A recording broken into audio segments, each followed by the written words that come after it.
to another episode of Rhymes Roll the Boxing. Let's get it. Alright. I know I've been on a little brief hiatus. Well, shit, a little long hiatus, you know? But shit, life happens, man. Life happens. But, yeah, man, let's get into it, man. We got David Benavidez versus David Morrell. Pretty smooth fight. I didn't think it was going to happen this quick, to be honest with you, man. I don't think David Morrell ready, man. He might be going to sleep in front of all them people. No lie.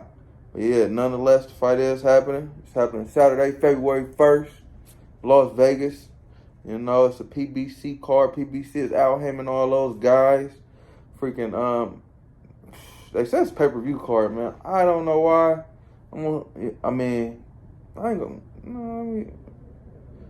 me think. No, it's a good-ass card, I ain't gonna lie. It could, you know, it should be a pay-per-view card. I was saying that more so because of Morrell. You know, I don't feel like he's a pay-per-view fighter yet.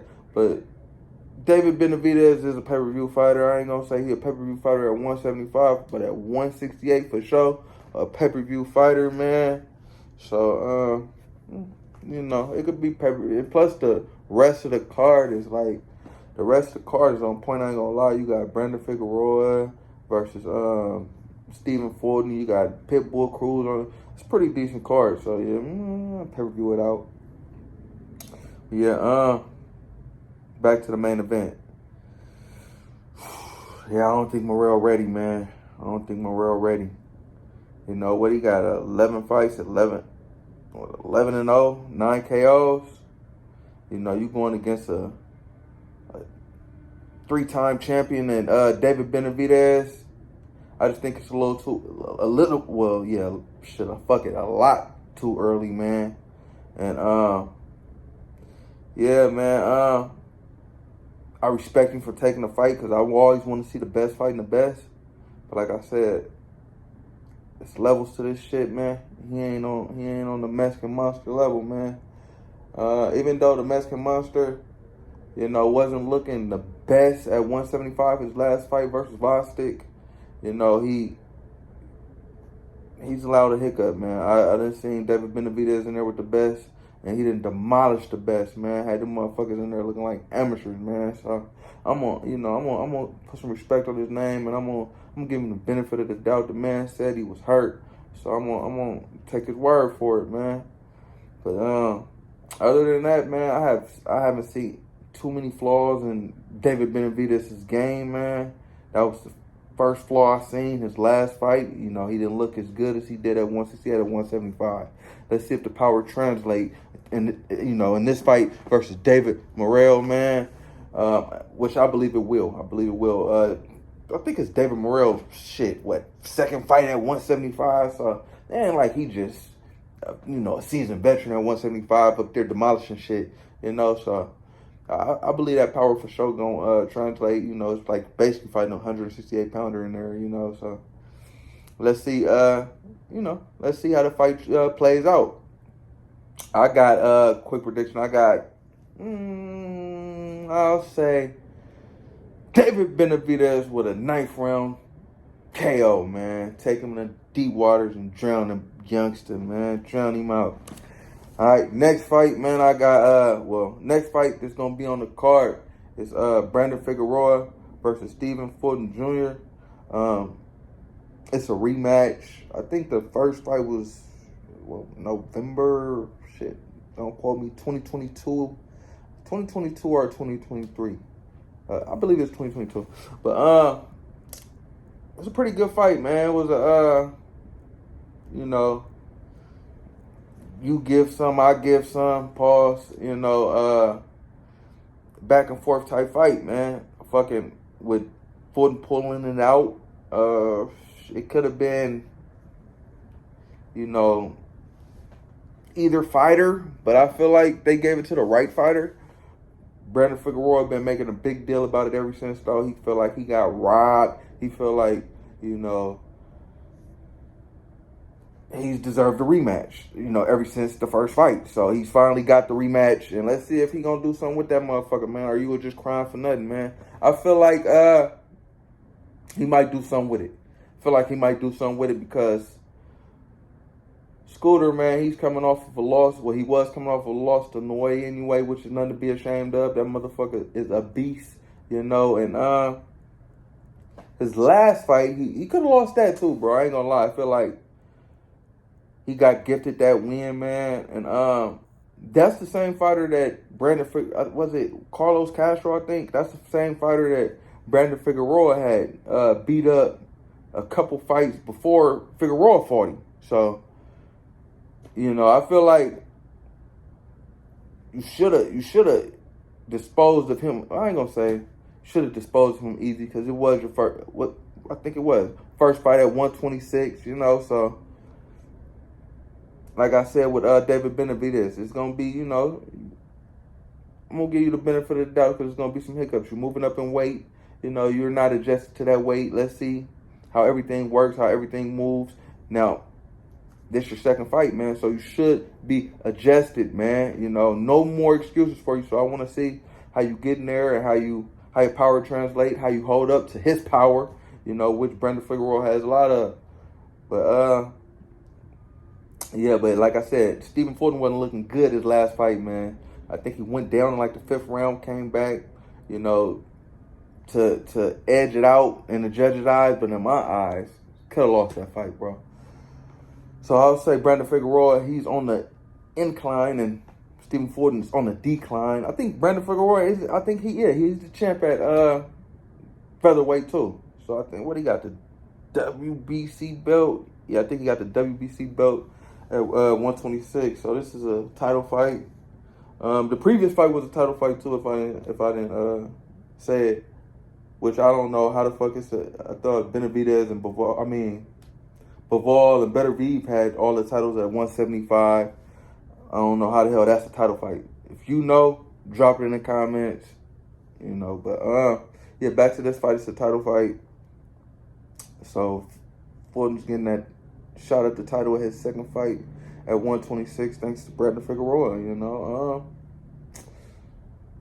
yeah, man. I see quick prediction. I see Figueroa pulling it out, man. I see Figueroa fucking not pulling it out, demolishing Stephen Fulton Jr., man. I got Figueroa with a 6-round KO in devastating fashion after an onslaught, you know, from the opening bell, you know, just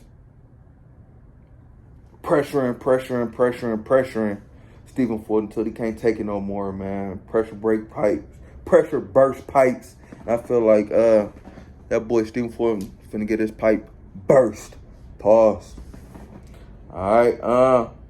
Next fight on the card, you got Isaac Cruz, man, versus Angel Fierro. All right.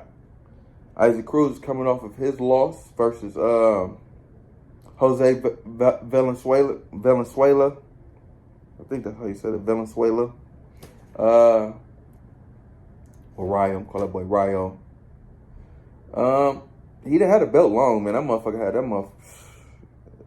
Yeah, it was just like a temporary belt or something. I don't know what that shit's crazy. But yeah, he coming off his loss, his loss. And it's a pretty quick turnaround, man, in my opinion. I feel like he didn't take any time off. You know, he dive right back into it, which he should. You know, I feel like when somebody lose, that's a big mistake, taking too much time off, you know, because a loss is not just fucking with your physical, it's fucking with your mental. So you taking too much time off is just giving you too much time to sit around and think. So I feel like it's a good thing, you know. It's a good thing. Get back in there. And he's getting back in there with Angel Fierro. Angel Fierro, I watch boxing all the time. I seen him a couple times, but I really don't know who the fuck he is. I ain't gonna lie to you. I know his last fight, he fought a guy, 26 and 30? Some crazy shit, though. So I feel like, yeah, you get back in there with a guy, you know, who you can get your feet wet with, not too dangerous, you know. So that's a cool little look, man. So you can get back to where you was going, you know, and maybe get a title fight with some guys at 140 there. But I ain't gonna, you know, I predict it. Shit, knockout for Isaac Pitbull Cruz. I said fourth round knockout. Isaac Pitbull Cruz, easy fight. Getting his feet wet. Getting back in the game. All right. Next fight on the card, you got Jesus Ramos versus Jason Rosario. Jesus Ramos is this is an amazing young prospect. I ain't gonna lie. I really like him a lot. He coming off of a lot. Well, he lost to Erickson Lubin. He's 21-1 with 12 KOs, 23 years of age. Yeah, he lost to Erickson Lubin. I feel like, and the fight wasn't even close. But I feel like, it could have been just a hiccup. Like, because I've seen Jesus Ramos. Sorry about that. I've seen Jesus Ramos in a lot of fights. And every fight I've seen him in, he's impressed. He has a good jab. He has good feet. He's tough. He has great skills all around. So I feel like that was, you don't know what be going on in these fighters. I ain't going to give him no excuse. I'm talking about personal life and shit. Like, man, give me that boy all these excuses. But I'm saying, for real, he's a good fighter, man. So I don't know what happened that night, man. But I feel like, he took some time off and now he's back, versus Jason Rosario. And Jason Rosario, he is like, he's a journeyman at this point, man. He was champ, for a brief moment, went down with a awkward body shot to Jermell Charlo. Ever since then, he hasn't been the same. I was like, that body shot still taking me on when I think about it. Like, what the fuck was that about? But, yeah, back to this fight. Yeah, I just don't see Jason Rosario having enough tools in his toolbox to handle Jesus Ramos, man. Like I said, he's a dog. I got Jesus Ramos winning that fight. But like I said, in the beginning of this video, the card is a good card, as you've seen, man. They got 4 fights you can tune into, from start to finish and be entertained with those 4 fights. And they got fights before those 4, but just with those 4, you good, bro. You kick back, pop the popcorn, kick your toes up, man. Put the hose up. And, call the bros up, like, slide through, watch this fight, man. But, yeah, it's going to be a hell of a card. Also, the following day, what's that, the Sunday, February 2nd, Sunday, February 2nd, I'm sure. You got Clarissa Shields versus, I forgot who she's going against. The girl 5-0, though, with 2 KOs. It's a heavyweight fight. I think it's her second fight at heavyweight, Clarissa being. And her first fight, she impressed tremendously with a KO, and she don't KO people a lot. Oh, yeah, it's a hometown fight for her. It's in Detroit. Freaking, I think she got like 3 KOs now. But, yeah, man, you fight somebody with 5 fights, 2 KOs. I mean, I feel like that's a problem for the, the women. I was watching an interview with Andre Ward and Layla Ali. And Layla Ali was saying she was, before, because they be feuding and shit now. But she was saying before her and Clarissa was feuding, she was telling Clarissa, like,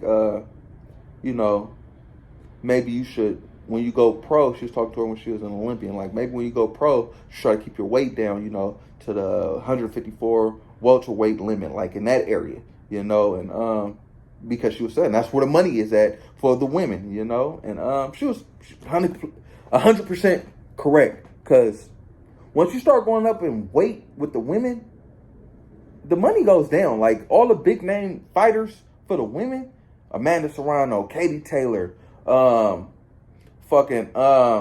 my girl, Alicia Bumgarner, all these are lower weight fighters, so 135 to 147 pounds, so that's where you need to be at, man. That's where the money at.